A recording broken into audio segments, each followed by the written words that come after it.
Hey, you probably know this already, but Facebook marketing and Spotify promotion works if you do it right. And one of the best people I know that can talk about this is the one, the only Andrew Southworth, who is going to join me today on the show. Today, we are going to talk about a lot of things. First of all, that this works. There's no question about Facebook marketing helping your Spotify, your Apple Music, all of that grow and have more listenership. And that's what everybody wants who is putting their music up to streaming. In this video, we talk about so many things. We talk about how Facebook marketing works, but we also talk about how it works to go to other streaming platforms as far as your marketing. Are people having success with other things other than just Spotify listens? We talk about people who pay rent with their streaming. We've talked about that on this channel before, and Andrew gives us even more examples of people who are making real money with streaming. We talk about playlists and how important they are versus release radar and things like that. If these are terms you don't know, you're going to want to watch this interview. We talk about a strategy involving using playlists, and not just on Spotify, but on Pandora and many other places. And then we get to something that's probably going to interest you a lot if you are just a composer or someone not comfortable with being an artist on Spotify and on the DSPs, but how composers can stream their music and they don't necessarily have to use their name. We're going to talk about the Spotify pay changes that are coming up in 2024, and something I also like to explore with people who really focus on Facebook marketing, and that is, where do you get from paying to breaking even and to making profit with Facebook marketing to get people to go to your Spotify, to your Apple, to your Amazon, all of those places. And then we talk about the very risky move Andrew made in 2023 to become a full-time music YouTuber and content creator. So, are you putting your music on Spotify? You've heard me say before. If you're not, why not? I really think in this video, you're going to learn more reasons why you should be putting your music on Spotify and all the DSPs.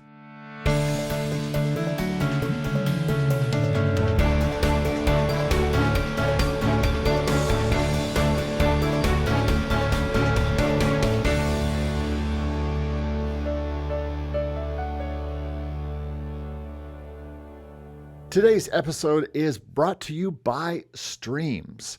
This is our new community. It's all for you. It's absolutely free, by the way. You can go to Streams at musicincomestreams.com and just be involved in this community. I mean, look at all the things we have going on, from these polls, and we also have free stuff that you can get. You can go over and get all the free ebooks and everything. You can join and be part of all the conversations on all the music incomes, like streaming. We talk about music streaming and Spotify and things like that on this channel. Would love to have you in this group, be part of things. We're over 100 members now, so we'd really love for you to come on in for free. Be part of Streams, be part of the community. Come on in. The water's fine. And now, here is my interview with Andrew Southworth. All right, well, I'm happy to be here with Andrew Southworth.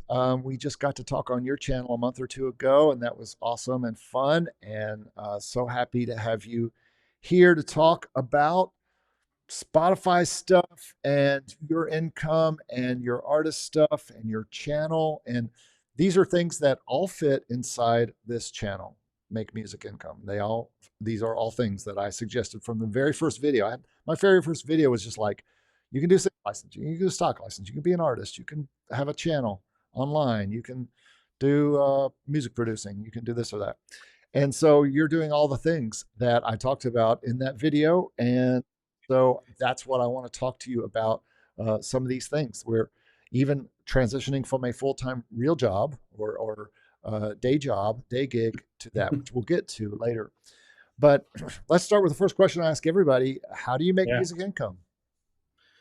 So a few different ways. And do you want to count my music marketing stuff, or is you want to count it separate? Sure. Okay. Well, so for me, I definitely make more from my YouTube channel than from my music. That's just, originally the goal was to just do music, and then I was talking about my music marketing on YouTube, and then that started bringing me other stuff, and like I most of it comes from streaming. Essentially, most of the money I make from music, like music itself, comes from streaming. I did sell like 800 CDs and a bunch of other merch last year. But I also had a lot of advertising costs to do that, so it was more like a break-even endeavor Yeah, on I that got questions whole about venture. all of that here as we go. So But the cool. the vast majority is definitely it's definitely courses and consulting, and I have an ad agency and now even a playlisting company and a music funnels website thing. So I've kind of branched out into a lot of different things in the music business side, and that's definitely my biggest area. Though music itself is still my biggest passion, and I still do it. Yeah, for those of us who, like you said, you probably just went online, just thought it was interesting that you were making, you had found a way to do this on Spotify or that on Spotify. Before you know it, people are like, teach us how. And same with my channel. I was watching everybody, you, and I was watching Jesse from Sync My Music, and I was watching Daniel from Stock Music License. I was watching everybody, Stevie B, watching all these people. And then I was like, I'm having different results. And so I went online and did my own thing. And then suddenly people are like, oh, tell us how to do it. And here we Yeah. are. Just had a webinar today. Um, so my voice is going to be a little scratchy. So I guess I've been talking straight for 2 hours to everybody in the world. Um, so what percentage would you say your channel is of it's your new job, I would imagine, but what Yeah. percentage of your income is it these days, do you think? My channel bundling. When I say With my channel, I all usually kind of things. bundle in Yeah. all the businesses around the channel. It's effectively 100%. I mean, like there's some music related income streams that maybe is like 5%. Okay. So I would say 95% plus is YouTube channel related. Okay, I was going to ask you, what your Spotify DistroKid earnings are. Is that your main? That's your distributor, right? DistroKid, I would imagine. Use DistroKid. I use a little bit of Muse, and I also have my own platform called Oh, that's right. Melodist as well. So Nice. I don't even know what the combined thing per month is. I think the music itself is somewhere, but depending on the month, between like $400 and $600 a month from like streaming, I Cool. believe. Might be wrong, but it's about that. So this isn't a question. This is actually just a statement. Spotify marketing really works. Yeah. I'm not going to ask you, do you think Spotify marketing really works? Because I know it really works because the few times I've messed around with it, and I never go as scientific as you say to go, because you are the scientist in all of this. I mean, I don't know. I know besides you, only Tom Dupree the third would I would know who is much a nerd about this kind of science as you are, but your science is even a little deeper as far as I'm concerned. But because when I start watching you, and eventually my eyes glaze over and I go, okay, I'm just going to do a Facebook ad. I don't know. We'll see what happens. And I don't do the pixel right and all that kind of stuff. So, but for your clients and for you, I mean, and what I love about you, and I think I've said this on our last interview, but what I love about you and Tom and a lot of the people, and what I try to do on my channel is be the guy doing the thing that I'm talking about, not just I hear that people are making this, Yeah. or even my client is making this, because we could have results of our clients all day long too, probably. But that you are doing it, that I am doing it, that I can show people end of year stats on stock music or sync licensing or Yeah. my teaching or my channel or whatever. I think that's that. So Spotify marketing really works. Talk about your thoughts about that at the end of 2023 and 20 going into 24. Yeah. I mean, it whether someone's going to focus on Spotify depends a lot on their goals. Now, Spotify is the biggest streaming platform, and it's really the biggest platform anyone uses to listen to music. Yeah, And we'll get so, we'll get to Spotify only in a minute. When I say Spotify, I'm talking like Kleenex. yeah, All DSPs, all streaming. yeah, Because I would imagine, even though Spotify is probably at least for now, we'll talk about that in a minute, but is the yeah, most income for most people when they do marketing. for sure, for sure. So, I mean, that of course, marketing music and streaming platform works. I mean, if it didn't, no one would do it. And so it's, And you I mean, wouldn't have a channel. yeah, yeah, I wouldn't have a channel. I've worked with clients who have gone from 0 to 100,000 monthly listeners pretty much just from running ads. Mhm. And like my music, my solo project, I think I've peaked around 50K or something monthly listeners. I think now I'm around 25 or 30 because I haven't released I've released 2 songs this year, kind of embarrassing, Yeah. but it works. I went from 0 to, I think my solo music has 7 million streams across my different projects, and across like my clients' music that I've run ads directly for. I've generated well over 150 million streams just on Spotify, not even counting Apple Wow. and iTunes sales and etc. So it works. It works. I mean, it's hard. There's a bit of a learning curve, and Spotify doesn't pay very well. So you have to figure out what are your reasons for doing it, because it's not necessarily going to be profit. Yeah. You will lose money at first, but long term, like once you stop promoting your music, it's not like everything just goes away. Yeah. And if it does, you're doing something wrong. Right. You stop promoting your music, you should still a year later, 2 years later, still see like residual stuff coming in from those people who liked it. You know. Yeah. Um, is Spotify, as far as you're concerned, the best place to push people still, do you think? I would say yes, because of their discovery algorithm. Yeah. So they have Release Radar, Discover Weekly, your Daily Mix, Radio, which are different algorithmic playlists that Spotify pushes your music to people who have never heard of you before. And as a result, you can sometimes have a song where you have driven, let's say, 5,000 streams to the song from ads, for example, but the algorithm might give you 50,000 streams for free. And there's one case, a case study I had recently where we promoted the song up to 12 million streams, and 8 million of those streams were for free from Spotify algorithmic Wow. playlists. So that's the reason why a lot of people focus on Spotify. Apple does have algorithmic playlists, and I'm sure all the other DSPs do too, but they've never really seemed to be as powerful as Spotify's.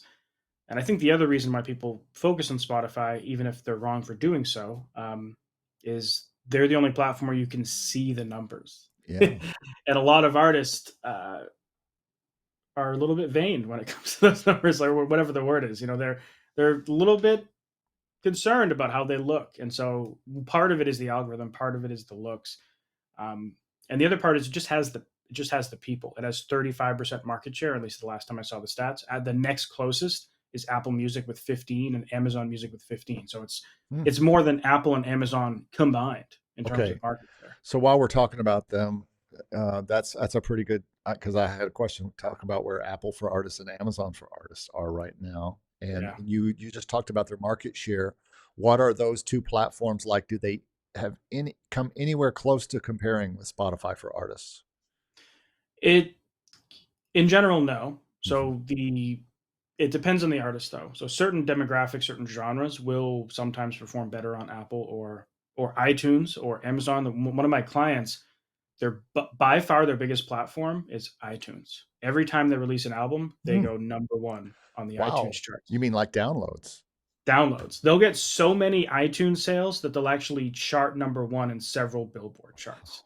And so but you look at their Spotify and it's like 40,000 monthly listeners, something like that. So that's one example. And they actually do pretty good on, actually, no, this was someone else. There was someone else I know who their number one platform by a long shot was Pandora. Yeah. And they had 3 billion streams on Pandora compared to their Spotify, which they get, 1 million monthly listeners. So they're not small on Spotify, but they're not 3 billion streams. So And there are and some, every so often you'll find, like, whether it's because their demographic's older or it's because their genre is more prevalent somewhere, they might naturally just kind of bubble up on some other platforms. so Apple for artists, Amazon for artists. Is there Deezer for artists? Is there a title for artists? I guess there is, right? No? Tidal has a new thing where they're kind of starting to build a for artist platform. Deezer has one, but it's really hard to get. I know people that have gotten it, and then I've tried to apply like 6 times, and they never give it to me. So the for artist platforms themselves, like for data and features, Spotify is winning by a mile. Yeah. Apple Interesting. is coming up close. Like they keep adding these new features. Like they recently added this hourly stream counter where you can see on for every hour in the last 48 hours when people are listening to your music and how many, which is pretty cool. I'm sure there's something someone could do with that data. But Spotify, it's like they got marketing tools now like Showcase and Marquee and Discovery Mode. You have your profile Yeah. building. You can link to your socials. You can see pretty much any analytics you would want to see. Like there's more that I'd like them to add, but compared to Apple, it's miles better. Yeah. Amazon has some cool features like voice requests. You can see how many times people say, Alexa, play. Damn it, I was trying not to trigger it. Alexa, stop. You can see how many voice requests you've gotten through their system, and they'll kind of rank you by. They don't assign like how many followers you have. It's like how many fans do you have, and they use this Yeah. algorithm to decide like who's a fan, who's a super fan. But Spotify's winning by a mile in terms of the analytics, which is another reason why I think a lot of artists tend to gravitate towards Spotify because they get better feedback Well, on the other end. getting back to Spotify and moving away from Apple and Amazon, because Apple pays better. Doesn't Amazon pay better than Apple even? I can't remember. I don't remember. I believe Apple pays about double what Spotify does. Amazon, I think, is comparable to Spotify in terms Oh, of really? payment per Okay. stream, but it does very much depend on the country that you're in, of course. Is Amazon sitting in third right now, do you think? For market share, Yeah, I believe so. Amazon. Almost positive. Yeah, Okay. it's Spotify. I think they're coming up neck and neck, Oh, yeah, actually. you said 15% for Apple and Amazon. Yeah. Okay.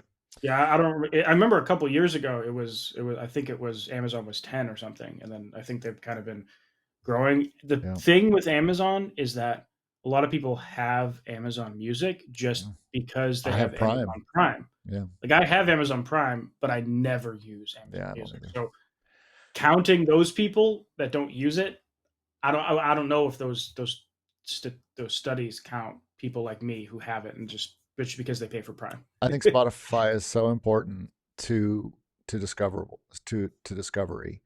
And it's harder than, and even with Spotify, it's super hard to discover new music. It's super hard to find. Have you ever just gone on there and said, I'm tired of everything I listen to. I want to find something new. And you look and you look and you look. It's like watching Netflix previews, trying to decide what to watch. You find out by the Yeah. time you're done looking, you're done listening, wanting to listen to music. Um, Now, I know that some artists, I know one artist in particular because I've interviewed him here on this channel. He did particularly well with a certain kind of music on Spotify with Spotify curated playlists. And now this was last year. Had a tremendously different 2023 than he had 2022, I will say. But he was doing Latin, like two guitar music, like, music with Latin guitar, Mhm. and it would be accompaniment with a solo over top. And he was getting on curated playlists right and left, and he had like a dozen brands, a dozen Mhm. different brands all through a Muse, and he he was putting all these up and making playlist after playlist, these big 300,000 listener playlists. And he literally, and the point of the interview was this artist is paying his rent with Spotify. He's making $2,000 a month with just money from a Muse that he was making Yeah. mainly from those Spotify playlists. Have you heard of other people doing that kind of thing before? Yeah, I mean, I've heard of artists doing it that are kind of regular artists, quote unquote, like they have vocal pop music or rock music or whatever. But I'll give you a more unique situation. There's a guy I know who releases instrumental piano music. He also has another one that's like instrumental harp music, another one that's instrumental relaxation music, kind of ambient pads and stuff. Yep. And he's got about 750 songs uploaded across 5 or 6 different profiles. Hmm. And last time I talked to him, I think it was making like 3 to 4K a month, and it's his part-time gig. He works like he has a normal career, like a corporate job, but that's his side hustle is uploading tons and tons of music to streaming platforms and promoting it with his playlist. Like in his peak, so he was peaking around like this. He started doing it 2020, and then through COVID, it like exploded. And at the peak, it was making 9 to 10K a month. Just more people at home, more people listening to that style of Jeez. music. And then eventually it seems like Spotify started taking a bigger stance against generic artist names Yeah. and like relaxation music a bit in terms of their algorithm because most of his streams were coming from radio, Discover Weekly, etc. And Yep. you can look at his history and all of a sudden they're one day just boom. Like Wow. all of that algorithmic stuff just vanished. And it then you look back at his analytics, you look at the historical data, and they actually scrubbed all the playlisting data clean. So you couldn't see the Discover Week, how many streams came from Discover Weekly Radio. Those numbers were zero. So it seemed like Spotify like went to his profile and were like, "Oh, you're this style of music we don't want, or we don't want on the platform," and they just like barred him from algorithmic playlists. Did this happen Um, to be like in the last year, like a year ago or yeah, so? about a year ago. Yeah, Because it sounds like I have the guy who I was talking about, he did a similar type of music, right? And so maybe they made a change in that kind of thing. yeah. It seems like they stopped algorithmically promoting that kind of and this was real music. This wasn't like the white noise rain stuff. I know a couple of other people doing that too. This is real music. He composes it. He sits down on his keyboard every night and he writes songs until like 2 in the morning.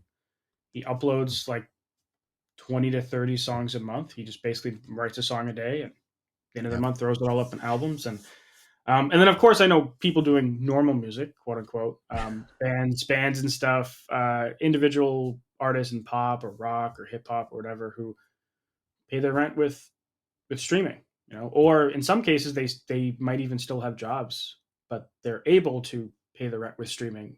But then all the money they make from their day job is just extra, So I think I may have heard from you recently on your channel. I believe it was you who said it's not necessarily about getting on those Spotify playlists, which are getting harder and harder to be on now, but it's more important to be on release radar is and radio is yeah, probably the real prize of submitting to these playlists, and Discover Weekly and all that kind of stuff is really the real prize of making sure yeah. you put music out at a certain point so that you have plenty of time to get it on listeners' radar.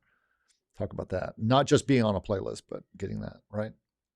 Yeah, so algorithmic playlists drive over a third of all streams in Spotify. And editorial playlists, while nice, generally won't change your life. Every so often, I see someone where they have 200,000 monthly listeners, and so some massive percentage, like a quarter or 40% of that, is coming from this algorithm or this editorial playlist that they've just been on for like a year. But usually, you get on one, and you might get 10,000, 50,000, 100,000 streams over the course of like a month or two, which is great, but it's not as great as getting a song to get on either big on radio or Discover Weekly, Yeah. and that can sometimes ride it for years. And Well, I've as I said earlier, I had a song I was pushing for another artist. We get 12 million streams, but 8 million of that came from radio or Discover Weekly. He did get on editorial playlist, but it was okay 100K. So it's nice. Generally not going to it's change your like life. it turns out to be like the YouTube algorithm kind of where it picks you up and shows you to more people, and basically, Yeah, right? absolutely. Yeah. And so when you launch your song, you get on release radar automatically for people who follow you, as long as you, I think, upload your song at least a week before it comes out, something like that. Yeah. And it'll be on release radar for your followers, no matter what. But if you get a certain amount of streams in a certain time frame, you'll get pushed out to release radar for people who don't follow you.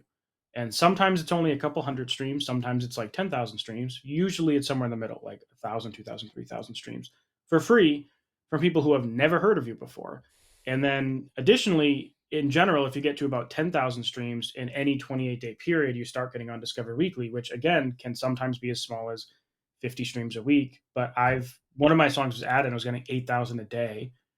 And other times you get on it and it's 100 streams that week, but next week is 200, and then it's Yeah. 400, then it's 1,000, and you're on it for like 5 years or Yeah. something. And it can take every stage in between. And then radio is a completely different beast entirely, which is kind of almost unpredictable. And now with discovery mode, it's even more kind of wacky.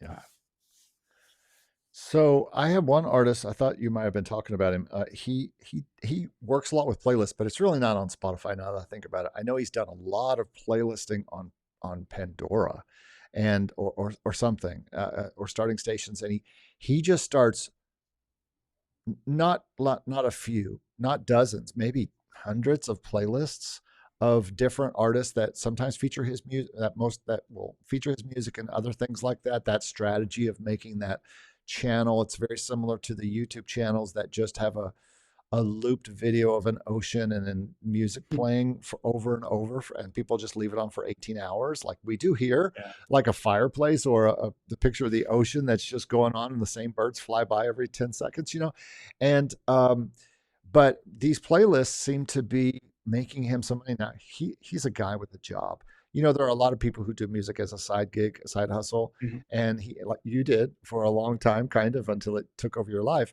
But and we'll get to that. But he just makes he's just doing this for fun. He doesn't even want to make he don't want to talk about it online or anything. I've been like, come on the channel. He's like, I don't care. I don't want to talk about it. But he's just having fun doing it, and he can do it really fast. And it's one of those things. So, and it's not Spotify playlist. It's his own playlist that he's making all over the Yeah. place, on Apple, on Amazon, on Spotify, on Pandora, maybe even other places. Have you seen people have luck with that kind of strategy outside of the algorithm stuff? Yeah, in fact, the piano guy I was talking about, that's how he gets 90% of his streams. He doesn't make a ton. He's kind of lucked out in the whole SEO aspect, the search engine optimization in Spotify, where he makes these playlists called deep sleep music Yeah. or Christian gospel instrumental piano, or Yep. various things, and they'll just rank good on Spotify because every Yeah. day there's millions of people on Spotify just searching for workout music, piano Mm-hmm. music, Disney piano, wedding Yeah. songs, Yeah. Christmas music, etc. And playlists will come up in those search results. If you're number one or in the top four, something like that, in those search results, you can drive a really big amount of streaming volume. And people have noticed this. So what they will sometimes do is make hundreds of playlists in different themes or different music, and just hoping that out of if they make 100, maybe one or two of them bubble up and actually get some significant streaming volume. Gotcha. And in the business side, I know a bunch of people in the playlisting world where they sell access to Spotify playlists to help artists promote their music. Yeah. And that's how they grow their net. Well, there's two ways. One is to have a curator list. One is to own all your playlists. The people that own all their playlists, they generally haven't grown them all. They Mm-hmm. will find playlists that are ranking for certain search results, hit up the owner of that playlist and say, I will give you $2,000 to buy that playlist No. or whatever, like 500, 1,000. Sometimes they don't even buy the playlist. They'll just have them list them as a collaborator on the playlist so they can add Gotcha. music to it. And these playlists can sell for upwards of $20,000, like Wow. if the streaming volume is big enough. So um, that's a real thing.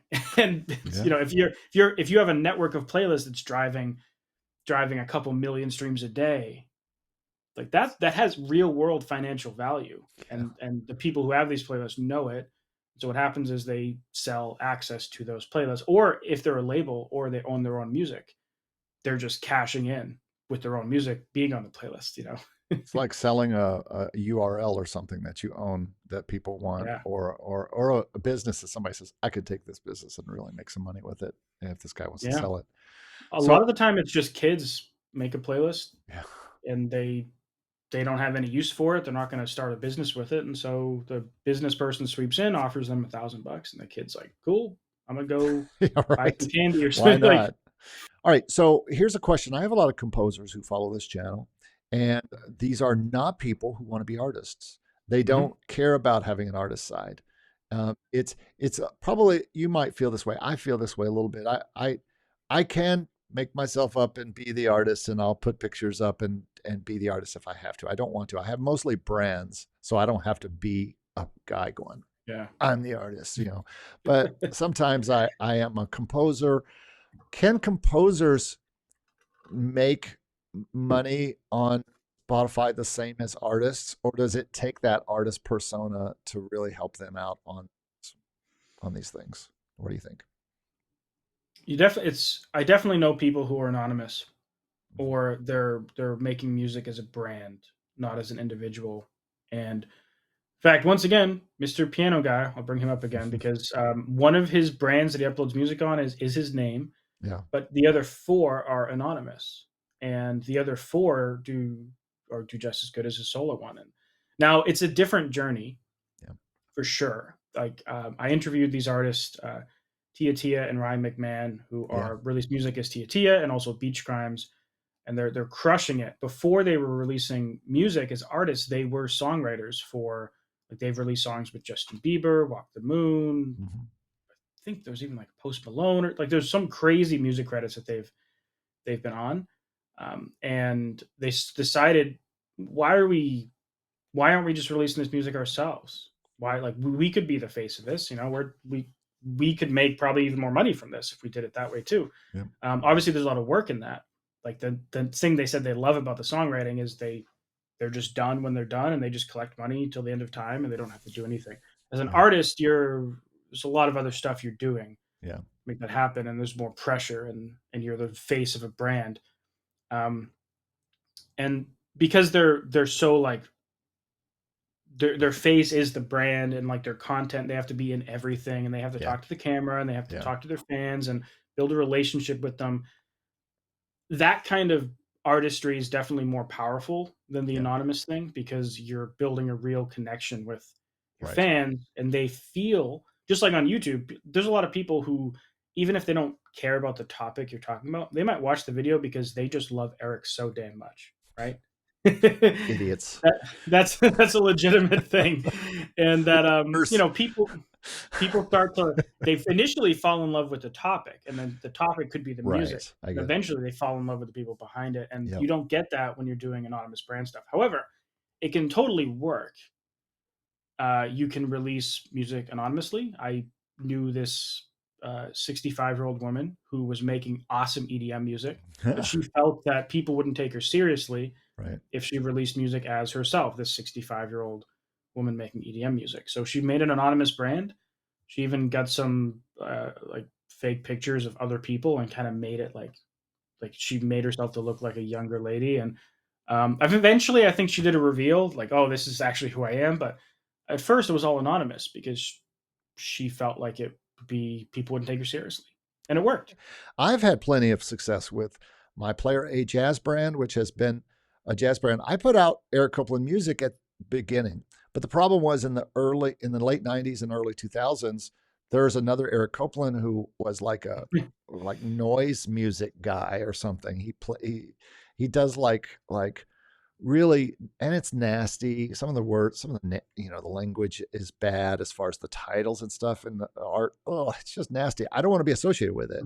So I Yeah. made the decision to come up with brands for the things that I want to do, and there's two major things: making jazz and make contemporary jazz, and then making piano music, solo piano music. So Yeah. I came up with two different brands, and they've done fine. I've never really had a Yeah. problem with either radio promoter or internet or people going to the websites or fans. No one.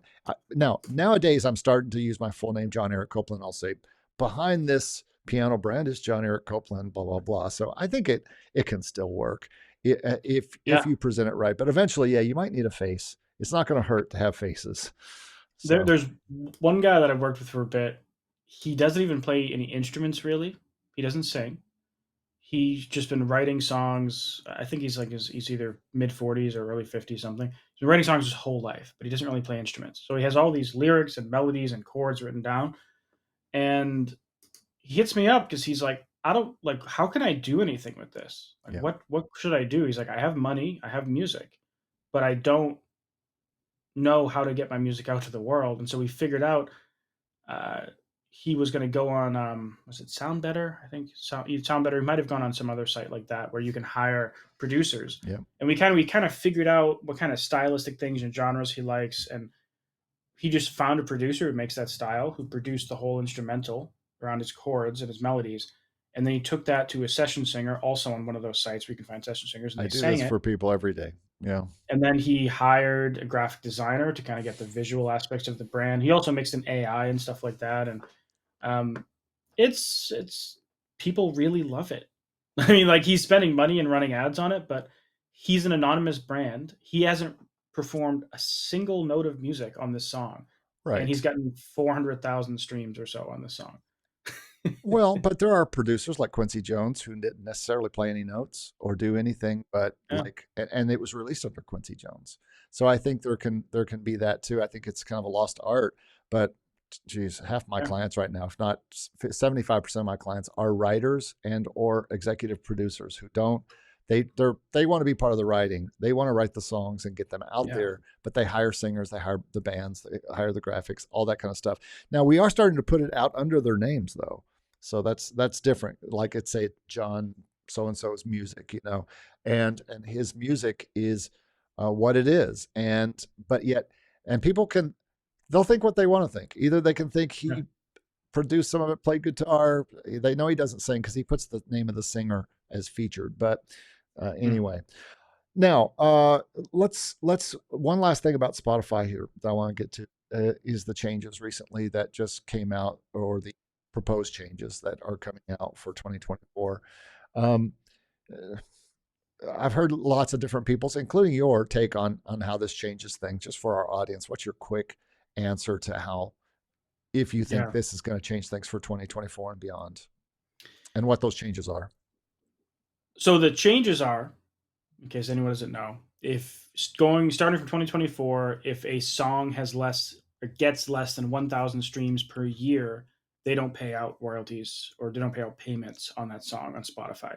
Additionally, they're fining distributors and labels for bots. So if a song has more than 90% of the streams come from not just bots, but also fraudulent behavior like repeat listening, they're going to charge the label or distributor $10, which is a stupidly small number. I don't think a record label is going to care about that. Yeah. But moving on. And the third aspect is that they're going to be kind of uh, penalizing noise music, or what they call non music noise content, Mm-hmm. where if you're uploading rain sounds, white noise music, etc., it's not going to be a 30-second stream anymore. It might take 2 minutes for it to count as a stream. So regular music still 30 seconds a stream, and this music will be like a minute a stream or 2 minute stream, whatever they end up deciding. So those three aspects combined, the most controversial one being the first one, the 1,000 stream threshold per song per year, are going to add about $1 billion back to the royalty pool over the next 5 years, so about $200 million a year. Spotify isn't just keeping that money; they're redistributing it to artists that aren't affected by those three rules.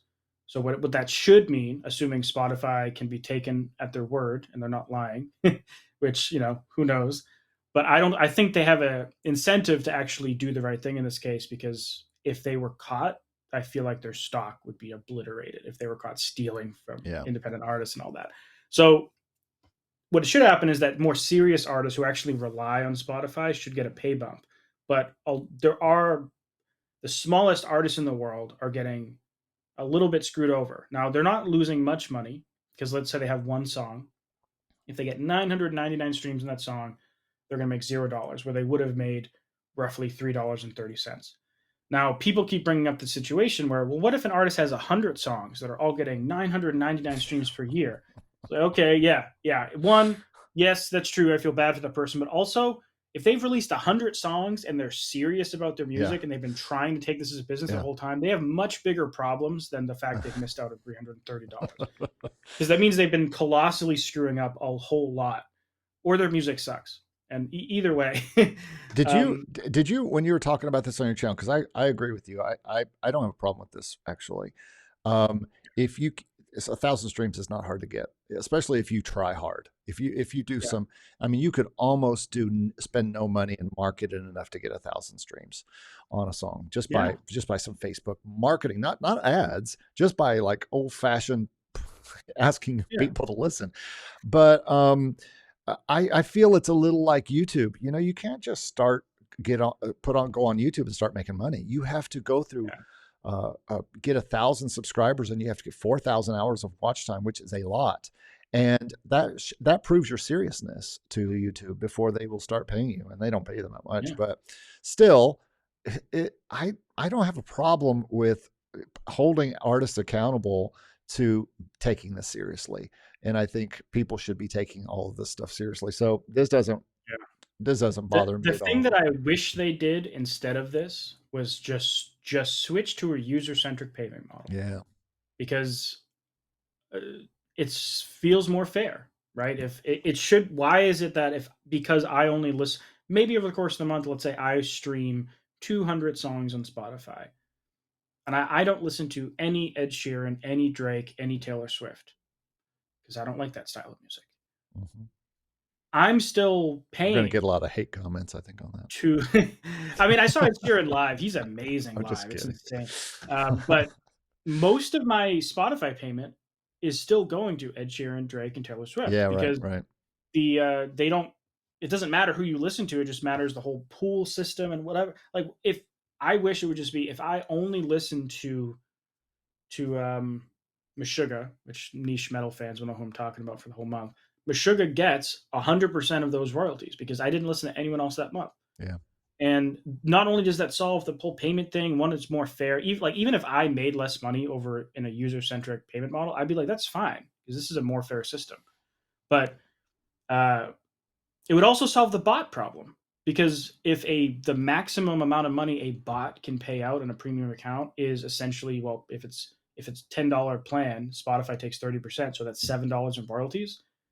Wouldn't that make it physically impossible to profit off of bots, right? If you have to pay $10, the max you can make off of a bot is 7. It Quickly kills. explain what a bot is for those who Oh, don't know. like someone will have software go out on Spotify and just stream thousands and I thousands of got you. songs on Yeah, repeat to extract cash from the platform. In the gotcha. current model, you can pay $10 for a bot to have a premium Spotify account, and you can make more than $10 back Hmm.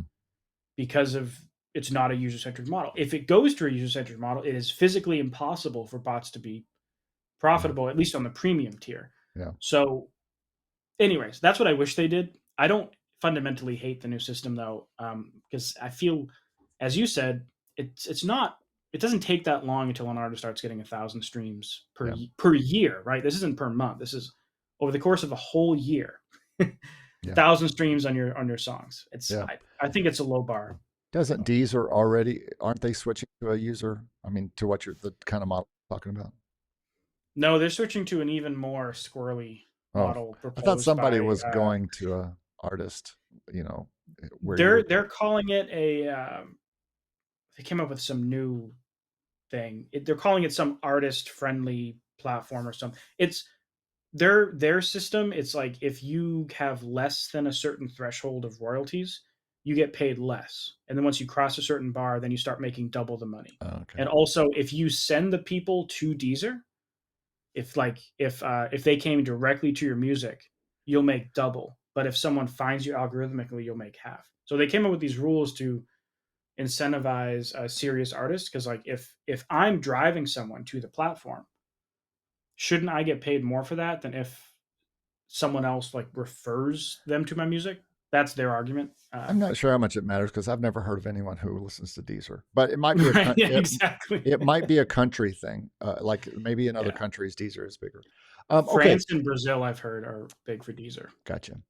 So um, now switching back to marketing and Facebook ads, which is your specialty, where is the break even point in 23 and 24 for Facebook ads? People are going to use Facebook and by using Facebook ads, you're also getting Instagram ads. And so you're marketing to Facebook and Instagram, and you are trying to get people to go to um, a, a, a place where they can listen to the song and Mhm. then hopefully like the song and or become a fan or whatever. So um, there's usually, and I remember I talked a long time ago to somebody about this before. I think it was Tom. We talked about this, but where do you think it is in 23, 24 that you got to spend um, on a monthly basis, or I don't know how you think about it, weekly, monthly, daily, as far as to uh, hit a break even point where anything past that is profit versus you're just spending to get streams. Where do you start making profit? I Do don't you think you have a can realistically say there's a certain amount you have to spend to get a profit okay? because it I don't think if you're trying to profit, that's your number one goal, that running Facebook ads to promote your music on Spotify, like, is It's going to probably get not you the there. right thing. Gotcha. Because so many times, if you release 10 songs, 9 of them are probably going to lose money, right? Now, that one that makes money can, in several cases, actually make so much that it compensates for the other 9.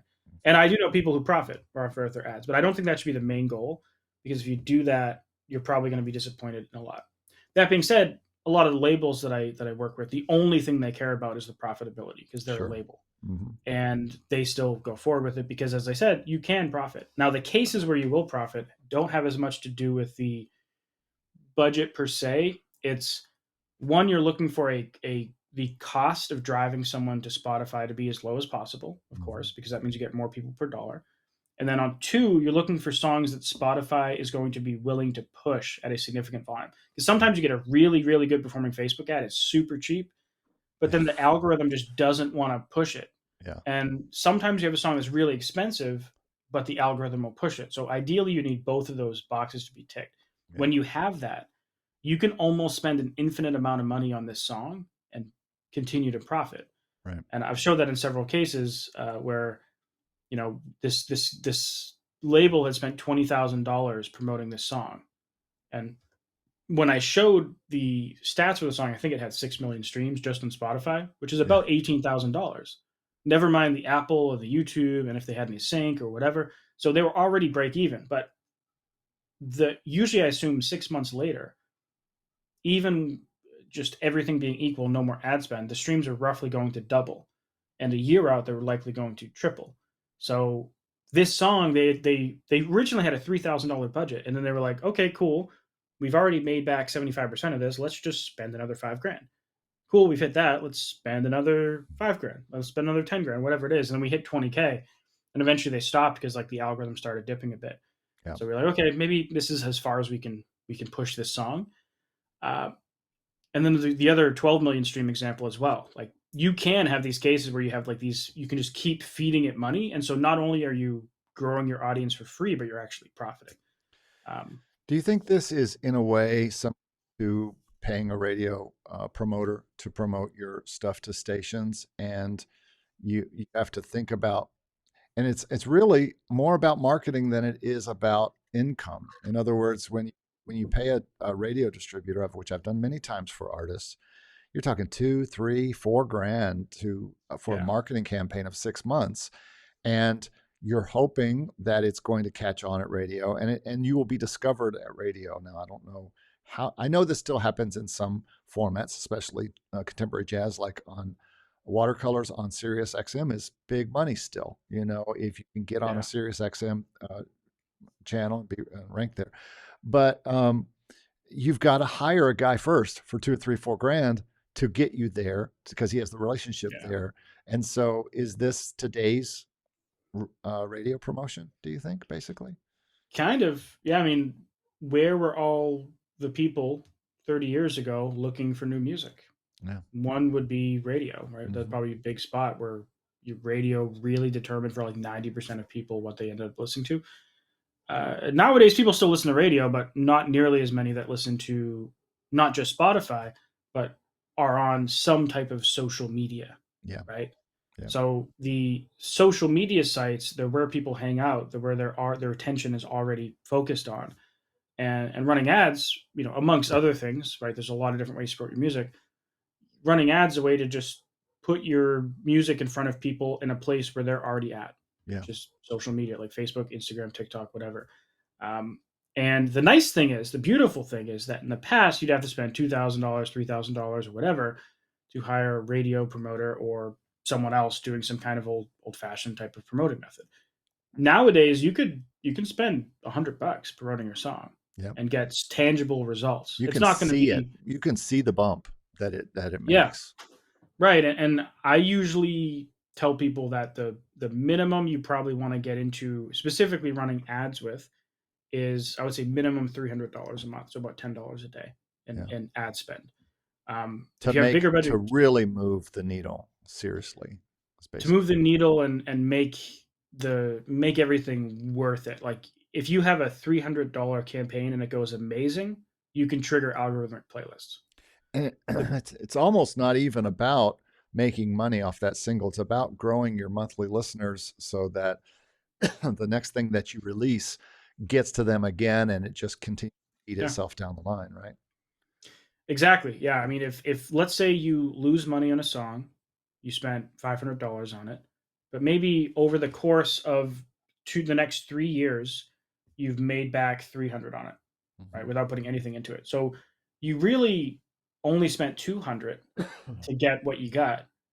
And let's say you grew your audience by 200 followers, and you also gained X amount of monthly listeners and Instagram followers Yeah. for $200 instead of Yeah. 500, because you made 300 of that back. Yep. Even if you lose money, the followers and the fans and whatever you got, like, that has real value, right? If Yeah. having 10,000 people on a mailing list, for example, has real value, just like having 100 people on your Instagram has real value. Yeah. You know? And I think that's where musicians have gone wrong all of this time. Everybody thinks of this as I'm going to have a big hit. They think with the big hit mentality versus the long game mentality. It's almost like with my YouTube channel, I I will look at a video and say it's not doing that well, or I'll look at the stats on the channel. I'll go, oh, it's not growing that much, or my email list isn't growing, or whatever. But I think, it's not about right now. It's about Yeah. a year from now, 2 years from now, 3 years, four. I'm 2.5 years in this channel now, and so I'm starting to see that it's a long game, and you're after really quality followers that follow you forever, not just somebody who just likes this song and then moves on with their life. So yeah, Yeah. cool. So yeah, we got to think of Facebook ads as a necessary, not evil, a necessary process that Oh, helps us build our brand. maybe evil. Might be a little bit evil. Maybe a little evil. So shifting gears totally here for the last few questions.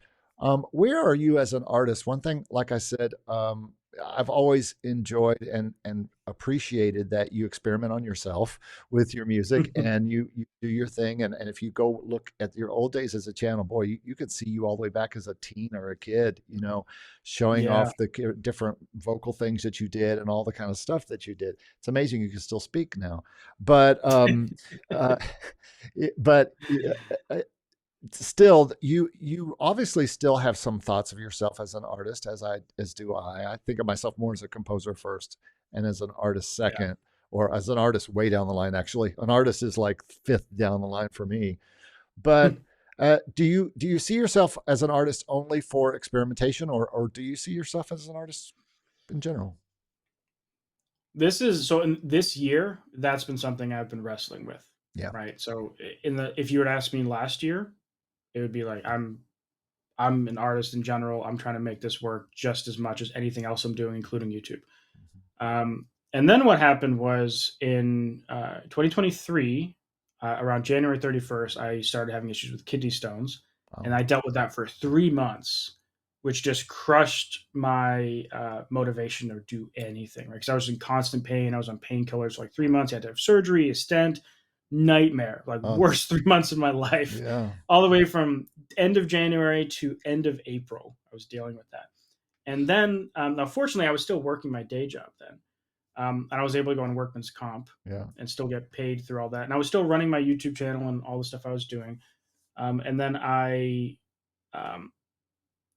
knew I was planning to leave that and transition to a full content creator, like double down to my music business aspect stuff, which I did in August. And like all in this whole period, I'm like, I first I was too sick or dealing with health issues to make music. And then I was so focused on my business that I was like, if I'm going to take this leap, I have to make this my music business thing my number one priority. Yeah. And I have to think about myself as a content creator first. Still an artist, still making music, but that's why this year I only released 2 songs. And the goal, well, 2 songs for my solo stuff. I had other projects that I released too. And the goal is for next year to get back into it more seriously, because now I've hired a bunch of people this year for my business to help me keep it running so I could get back to doing music, because I still love it and I still want to push the artist path. Yeah. And now that like I've spent kind of the most of this later half of the year focusing on my business, I have it to the point where it's a little more stable. It's not just me anymore, which is also scary, right? Because I'm paying people who then use that money to pay their bills. But it gives me a little bit of a buffer to be like, okay, I'm focusing on my music for a little bit more of like the next month or two. Gotcha. But it's something I'm always wrestling with. And fortunately, I have so many clients, and I've even signed some music as well, to where I can use my clients' music as case studies with their permission, of course, or I blur it out so much you couldn't find out who it is. Yeah. And so it doesn't really matter as much, but I've always liked the aspect that I can tell people that, like, all the stuff I'm doing is stuff that I'm personally doing for me. And I felt like this year, as I've done less music, it's kind of lost that a little bit because I haven't been doing my own music as much. So I've been doing less of like me as the guinea pig testing stuff on myself, which I Yeah, and I'm like. not sure how much people care about this, but to me, it feels more authentic to give them to show them my brands and how they're performing, and Yeah. as a to be a composer who is trying to make money on different licensing fronts and that kind of stuff, and and my sales and stuff like that. It's to me, it's important now. I just like to make the music. I'm more of a composer than an artist, so I'm not worried about being an artist or even my brands. I don't care about the brands as much as I do the songs, you know. But Yeah. so I think there's an extra. Yeah, we can use client data all the time. I work with so many clients that I can tell you how this client is doing. I don't do that much in licensing. A little bit. I'm starting to do more of that in licensing. More working with more composers who are trying to get into licensing, but yeah, it's better when you can be your own artist and you can say something that came from my Yeah. brain, from my heart, made this, and I pushed it through this, and I did this. And I think I'm not sure if people like respect it more necessarily. They come to you for data, you know, and you love giving them Yeah. data. You're a data guy. So speaking of that, and this last part here, you've transitioned from a full-time job like most people dreamed of, who are Mhm. content creators who make a YouTube channel, me included, where you say, "Wow, I can totally now just work my channel and all the things that go around that." People think, "Oh, he just means he wants to make money from YouTube sending money." Well, that's probably not where you're going to make the most money out of a channel because they don't pay too awful much. I mean, it's nice. I just got some money yesterday, Yeah. so it's nice. But where I really make money is with courses or with consulting and coaching and things like that. That's like normal like money that I make as a producer. So, your last job was a good job. You didn't hate it, I don't think, right? You kind of No, liked your I job. actually liked it a lot. I mean, I went to school for 6 years and got a master's degree in mechanical engineering. And I worked at this company for 7 years Yeah. as a mechanical engineer doing design work. Um, I was also kind of like the 3D printing expert. Like everyone knew me in the company. Is like that's like the 3D printing guy. If you have any questions about it, you go to him. Yeah. Because that was another thing I was super passionate about on the more engineering side is 3D So you're printing, just a additive nerd manufacturing. all the way around. I'm just a huge nerd, and the group I was in was like the 3D printing additive manufacturing group. So I got to work on a bunch of cool, exciting projects. And I loved my coworkers. My manager there was awesome. And it was just that I was so now. Also, another amazing thing. It's January 2022, they let me go down to halftime. Yeah. So I was like, I have this stuff that's happening. I feel like it's a once in a lifetime opportunity. Can I go part time? They let me go halftime and keep all my benefits and everything. So great company, great everything. Nothing bad. It was just Yep. to the point where I was just so burnt out. I was like, I'm gonna die in like 2 years if I keep doing this. You know, like I just felt like I was Were just your health problems associated to it, you think? I have no idea. I don't know if kidney stones can be caused by stress, but if they can be, then probably. Probably. That was my third kidney stone too in the last 5 years. So I mean, possibly. But Jeez. so the decision to leave was hard because I liked everything I did. But I'm like, man, I have a master's degree in mechanical engineering. If I need a job, I Yeah. don't think I'll have much of trouble getting one in a And pinch. So this is a life full of seasons where your one season is coming out of like being young and needing a job and needing a career. And then another yeah, season is jumping into your creative side. And I've had a bunch of those. And I'm in a new season right now where I'm teaching and like at a school, not just online. And so, but all those seasons come and go. And yeah, uh, and still, nothing beats being your own boss and not having any yeah, hours and controlling your schedule 100%. Nothing beats it. And so that's why from the start on my channel, one of the things I want people to think about was starting their own business. If it's not it doesn't have to be a YouTube channel necessarily or a TikTok channel or whatever.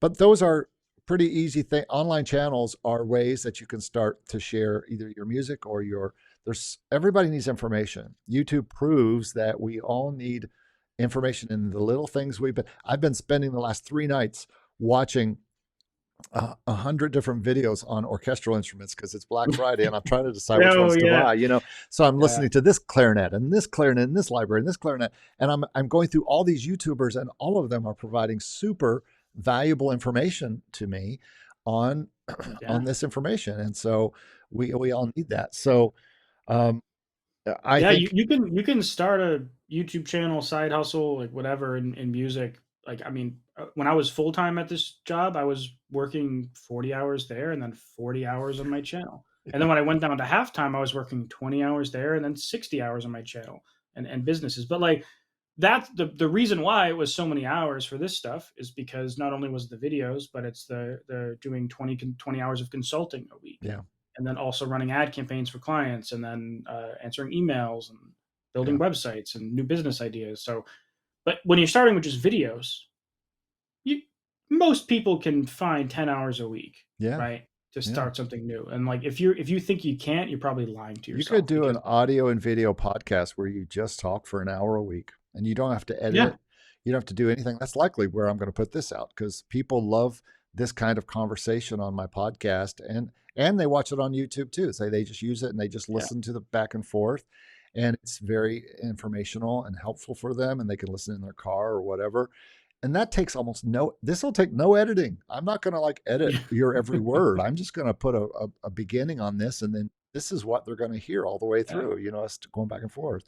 So, yeah, and now I think a big part though that I could learn from you, although I have a lot of all of this going on outside the job. Like I said, I have clients that I serve and still serve and have served for 20 plus years that I still have alongside this. So if I ever decide to leave my teaching job, my like going to the school and teaching job, I already have work that can take its place, and I just have to ramp yeah. up and hustle more. But you had another answer, a really, actually, a much more mature and smart answer. And what was that? Was it the saving up money thing? Is that? Oh yeah. It's what So a normal person would do who is going so to my like, I'm very like when it comes to money, I'm about as conservative as you could get with like when it comes to taking risk. So like normally people say online, if you have a side hustle, get it to like 80% and then quit your job because then you can double down on it and scale it. yeah, I waited until my online income was like double, or it was more one and a half to double my day job before I even thought about leaving. yeah. Part of it's because I liked my job and I liked everyone I worked with. Hmm. But then, in addition to that, I saved up an entire year of mortgage payments, of utilities, of insurance.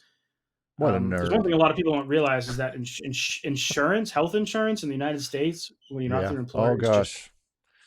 it's ridiculous. Like I'm paying $1,400 a month I'm the for my choir. health insurance. Yeah, so You're it's preaching to the choir. it's 20 just so years of my own insurance. stupid. So Like, yeah, man, this country and insurance is just insane. But either way, before I took the plunge, I was like, if I have a year of stuff saved up, like even if everything goes catastrophically wrong and everything burns down to zero, it's like I have a year to find a job, right? And so yeah, um, yeah, now, usually, what people say online, like you don't have to like you have 3 to 6 months of stuff in savings, and you get to 80% a new thing, you're probably fine. And also, I'm married, so it's not like I'm the only income, and so gotcha. things would be Yeah, fine. My parents are still around, so they could probably bail me out in a pinch as well. So but I'm always so worried about stuff like that because this online creator thing is about as volatile as yeah. Could anything all go around, away right? tomorrow. We say this in licensing all the time. Sites just decide, you know, Yeah, um, just to change their rules and how much they're paying you, and you've been depending on this yeah, to pay the water bill or whatever, and it's just gone. So, and YouTube could decide whatever it wants to decide at any yeah, time and take money out of our pockets. Although, if you're smart and you do this and I do this, we make our own lists of people and we serve yeah. them, and we offer services to them, and we try to control our own lists and stuff. So, Yeah, if you're, I think you said this on my podcast interview, but like the number one thing you have to do if you're gonna rely on this is you need as many income streams as possible. I think that was the first thing you said in my podcast episode oh, was you need multiple income streams. So whether that's streaming, it's licensing, it's teaching, it's production work, whatever it is, like you, you have to have, like, I would say at least three. Yeah. Like, and every time I'm doing stuff online, I'm like, I count up what I have and like how many minimum wage income sources do I have, and which Yeah. sounds ridiculous, and it's definitely a very fortunate position to be in. Yeah. So no complaints for me in that regard. But it's like I'll think like, okay, how can I build up this other thing to like a minimum wage income stream? Just, and then it's like, okay, I have this other thing. This one's like two minimum wage income streams, and Hmm. this was another one. So, and it's just because if one just evaporates, which can happen, right? Um, a couple months ago, my channel got flagged with this like invalid views thing on YouTube, Mm. and my monthly revenue on YouTube went down by 90%. Goodness, I've heard Right. about this. So for like 3 months in a row, I was practically making nothing from YouTube ad revenue. Yeah. Um, if that didn't matter though, because You have all YouTube ad those other revenue is ones. such a small, it's like it's still nice and it's like another like Yeah. minimum wage income stream. But like that evaporated to practically zero. I ended up finding out what the issue was. It was some I was using this tool called Thumbnail Tester, Yeah. which like A/B tests thumbnails, and every time I used it, I would get that problem. So Huh. I stopped using it, and now my monetization came back. I can't prove it, but I suspect that was it. But that's one example. And like I know someone else who the Spotify algorithm changed, and all of a sudden they're like, I can't pay rent anymore because they were Yeah. 100% relying on that. Yeah. So you have to think like, you don't want 90% of your revenue coming from this one thing. You want like 30 here, 30 here, 30 Yeah. here, whatever the Absolutely. breakdown is. Absolutely. Well, dude, I have just one final question for you, and that is, what is your focus for 2024? What are you going to be doing differently? You've already talked about trying to lean more into your artist side there. You've Yeah. got the channel, you're full time in the channel now. The 2023 was your first year being full time in the channel. Yeah. And and Starting August. Yeah. so what I was thinking on the way home last night, what am I going to be focusing more on? Am I going to do more of these, or am I going to do more courses? Am I going to do this or that? And the other thing in my community, you're all, as an entrepreneur, you're always thinking, am I ranking them? You're always talking to yourself. It's like, you're having these Yeah. conversations with yourself all the time. Whenever you're driving and you turn the radio off, you're like, okay, what do I have to do? you know, because there's Right. nobody else, there's no boss other than you, and you are the person who has to come up with all the answers. So what's 2024 focuses for you, since we're getting close to the end of the year? A lot of it is more of the same. So like the goal is to keep the content coming out at the same pace, which Hmm. is generally 2 videos a week, sometimes 1 video a week. Okay. To keep up with my social media stuff, since I hired an assistant, she's been able to help me get 3 social media posts out every week. Okay. It's been awesome because when it was just me, it was practically zero because I couldn't keep up with it. Me either. Continuing to focus on my blog and newsletter. So every week I have a weekly newsletter that goes out, Music Marketing Monday, and How's then I that also doing? I get that. And so and I've seen a it's lot been of great. creators really starting to push email marketing, like a newsletter, not just like what I do, which is say, hey, go look at my new video, but an actual newsletter that you can read and get something from instead of just Yeah, being it's pointed been to a video. awesome. The goal was just like I have the YouTube channel, I have the social media, I have a blog. I don't really have like a regular newsletter, and so the newsletter was going so good. I think it's got like 6,800 people now, which is pretty sweet. Do you And I also push your videos in that newsletter, or is it mostly a newsletter meant to help people reading? every episode you get actionable music marketing advice for free directly in the newsletter. So it's like Okay. there's a topic for every newsletter, it covers it for a certain amount, and then it lists all my new videos since the last week, and also any Huh. news that happened in the music industry Yeah. in the last week, all my links, how courses and whatever products at the bottom of the newsletter. But then also that was going so well, I launched a weekly podcast version of the newsletter Yeah. as well. So Nice. every episode, when they get the email, if they let's say they're driving, they can listen to the podcast instead and get all the same information Smart. and sometimes additional information. So the goal is to just keep doing that. Yeah. There's a lot of focus on my various other businesses like Forbid Media, my ad agency. Hmm. We're trying to continue to expand that. We've been testing a lot with using TikTok ads, and we're Yeah. trying to expand that out to its new product. Um, we've been working on some influencer type, like building up a list of influencers who can promote stuff on social media sites and see if we can turn that into a thing that can help artists. Getting more stuff for music funnels, which is my website builder. Yeah. My assistant Katie has been working on making some beautiful templates for websites. So it's kind of like, Bandzoogle has like hundreds of templates for Right. artists. Right. They Um, have hundreds now? They used I to think have they might like have 10. thousands.